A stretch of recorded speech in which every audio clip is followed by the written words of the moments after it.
Sun travels வடமாகாணத்தில் சட்டபூர்வமான அனுமதியுடன் இயங்குகின்ற visa consultants and ticket agent. உங்கள் பெறுமதியான கடவுச்சீட்டுகள், ஆவணங்கள் போன்றவற்றுக்கு பாதுகாப்பான அனுமதி பெற்ற நிறுவனம் சன் டிராவல்ஸ்.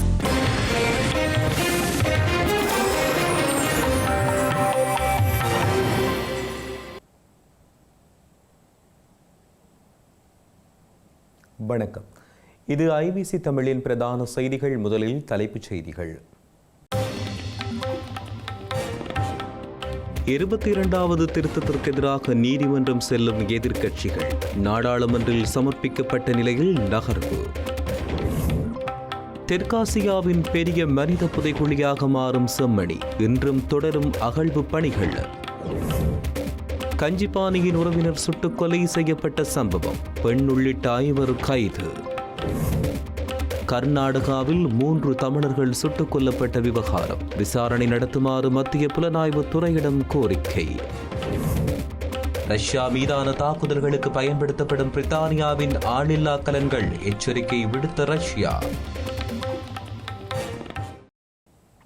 இனி தொடர்வது விரிவான செய்திகள். ஸ்ரீலங்கா நாடாளுமன்றத்தில் இன்று தாக்கல் செய்யப்பட்டுள்ள 22வது அரசியலமைப்பு திருத்த வரைவு மசோதாவையும் நீதித்துறை திருத்த மசோதாவையும் எதிர்த்து நாட்டின் உச்ச நீதிமன்றத்தில் பிரதான எதிர்க்கட்சிக்குட்பட்ட தரப்புகள் வழக்குகளை தொடரவுள்ளன.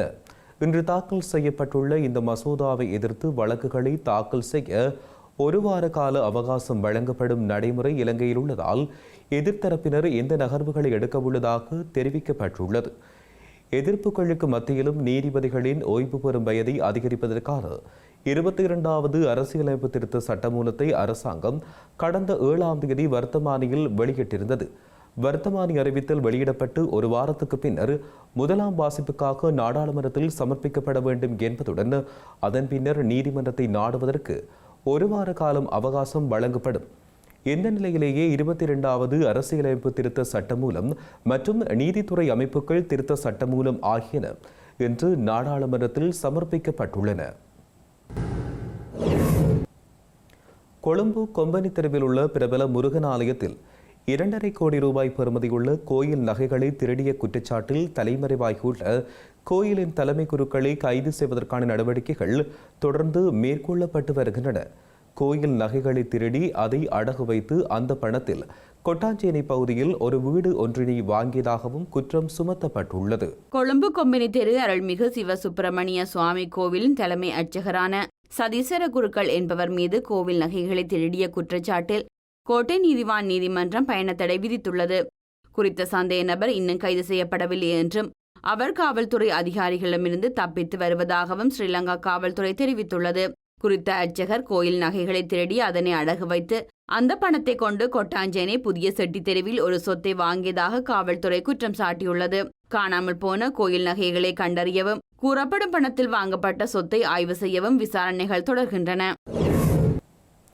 செம்மணியில் தற்பொழுதுள்ள மனித புதைகுழி காண்பித்த பகுதிகளில் புதிய புதைகுழிகள் இருக்கலாம் என்கின்ற ஊகத்தில் எழுமாறாக தோண்டப்பட்ட குழிகளில் மனித எலும்புக்கூடுகள் வெளிப்பட்டுள்ள புதிய திகில் வந்துள்ளதால் செம்மணி இனி தெற்காசியாவின் பெரிய மனித புதைகுழிகளை கொண்ட இடமாக மாறப்போகும் அச்சநிலை எழுந்துள்ளது. புதிதாக 10 மனித எண்பு தொகுதிகள் சுத்தப்படுத்தப்பட்டு அடையாளப்படுத்தப்பட்டு இலக்கமிடப்பட்டுள்ளதுடன் மொத்தமாக 572 மனித எண்பு தொகுதிகள் தற்போது வரை சுத்தப்படுத்தப்பட்டு அடையாளப்படுத்தப்பட்டு இலக்கமிடப்பட்டுள்ளது. இதேவேளை ஏற்கனவே சுத்தப்படப்பட்டு அடையாளமிடப்பட்டு இலக்கமிடப்பட்ட 9 மனித எண்பு தொகுதிகள் முழுமையாக அகழ்ந்தெடுக்கப்பட்டு நீதிமன்றத்தின் கட்டுக்காவலில் ஒப்படைக்கப்பட்டுள்ளதுடன் இன்றைய தினத்துடன் மொத்தமாக 565 முழுமையான மனித எண்பு தொகுதிகள் அகழ்ந்து எடுக்கப்பட்டுள்ளது. இதே வேளையில் குவியலாக அடையாளமிடப்பட்டு இலக்கமிடப்பட்ட ACU 47 என்ற எண்பு தொகுதிகளின் குவியலும் இன்றைய தினம் அகழ்ந்து எடுக்கப்பட்டது.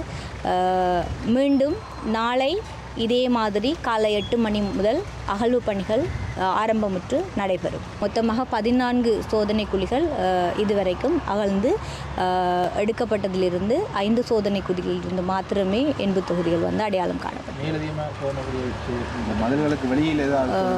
மேலதிகமான சோதனை குழிகள் வந்து நாளைய தினம் பேராசிரியர் சோமுதேவா அவர்களினால் குறியிடப்பட்டு கொண்டு தரப்பட்டால் தோண்டப்படுவதற்கு இருக்குது. மதிலுக்கு வெளியில் போகிறது தொடர்பானது ஏற்கனவே உங்களுக்கு தெரியும் 5ஆம் தேதி இடம்பெற்ற நிர்வாக ரீதியிலான அமர்வில் தீர்மானிக்கப்பட்டது. சேட்டலைட் இமேஜ் என்ற இதில் அறிக்கையில் பேராசிரியர் சோமதுவா அவர்கள் கையளிக்கிற சந்தர்ப்பத்தில் அது தொடர்பான விடயத்தில் அவதானம் செலுத்தப்படும் சொல்லி. சர்வதேச போதைப்பொருள் கடத்தல்காரரும் மற்றும் ஒழுங்கமைக்கப்பட்ட குற்ற கும்பலின் பிரதான நபர்களில் ஒருவருமான கஞ்சிபானி இம்ரான் எனப்படும் முகமது இம்ரான் கைது செய்யப்பட்டதாக வெளியான செய்திகள் உண்மைக்கு புறம்பானவை என ஸ்ரீலங்காவின் பாதுகாப்பு பிரதி அமைச்சர் அனுர ஜெயசேகர தெரிவித்துள்ளார்.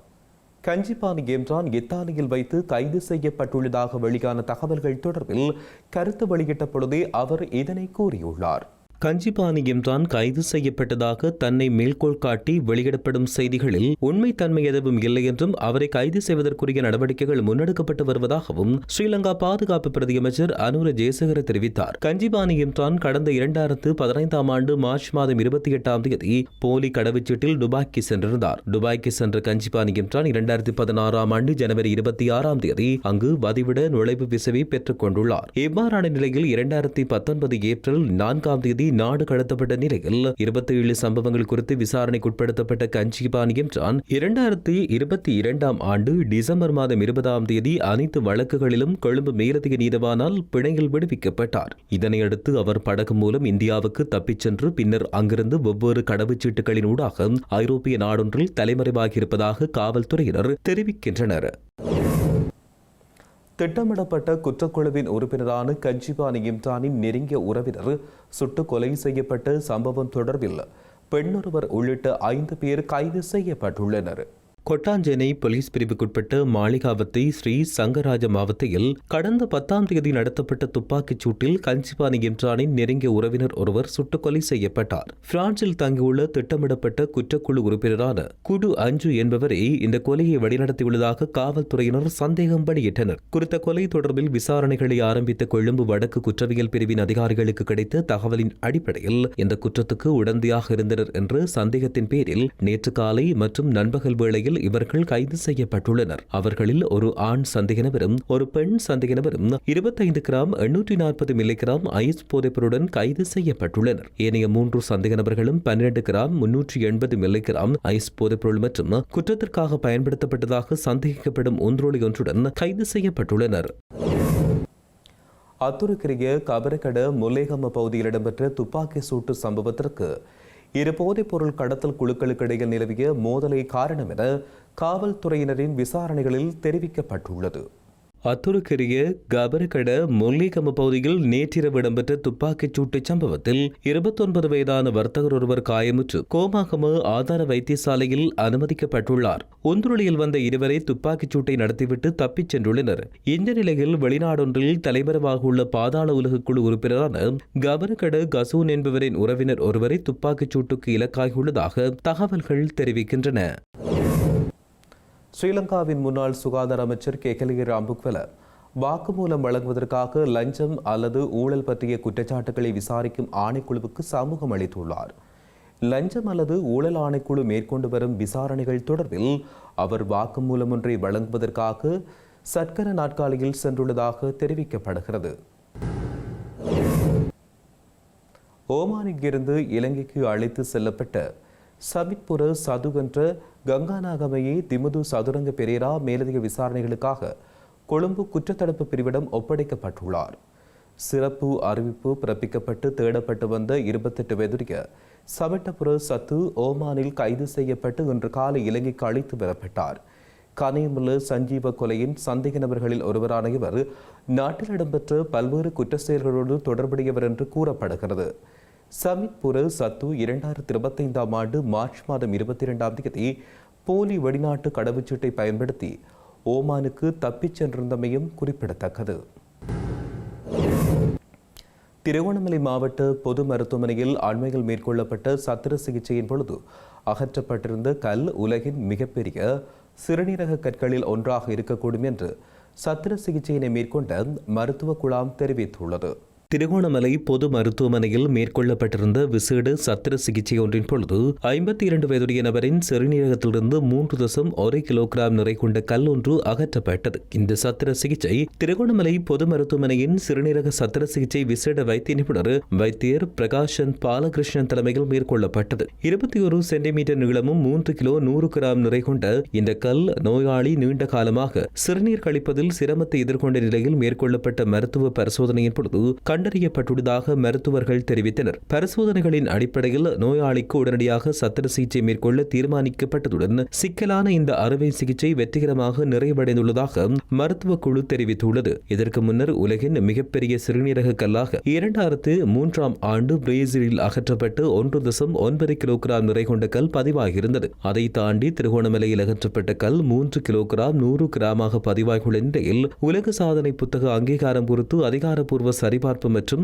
ஆவணப்படுத்தல் நடவடிக்கைகள் மேற்கொள்ளப்பட வேண்டியுள்ளதாக மருத்துவ தரப்பினர் சுட்டிக்காட்டியுள்ளனர்.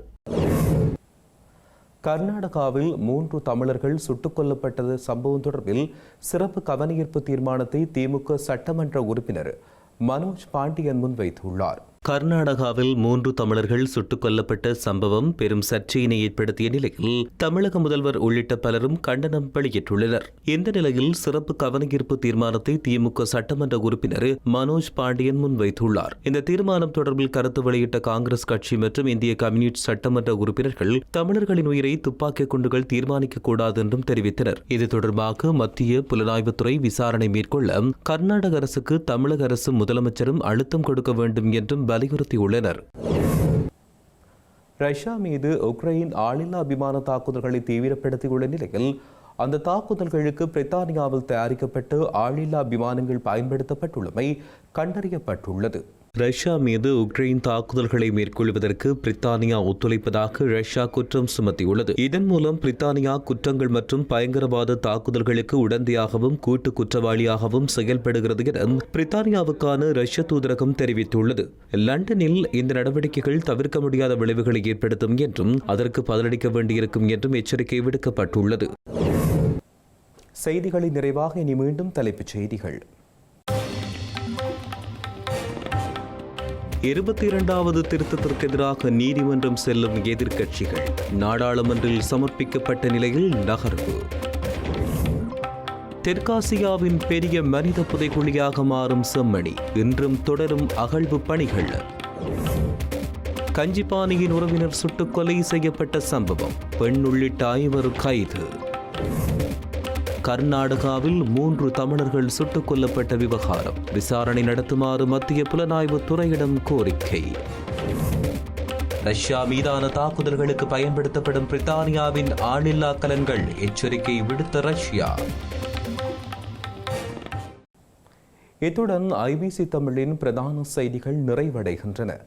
உடனுக்குடன் நீங்கள் செய்திகளை அறிந்து கொள்ள ibctamil.com என்ற எமது இணையதளத்தை பார்வையிடுங்கள். வணக்கம்.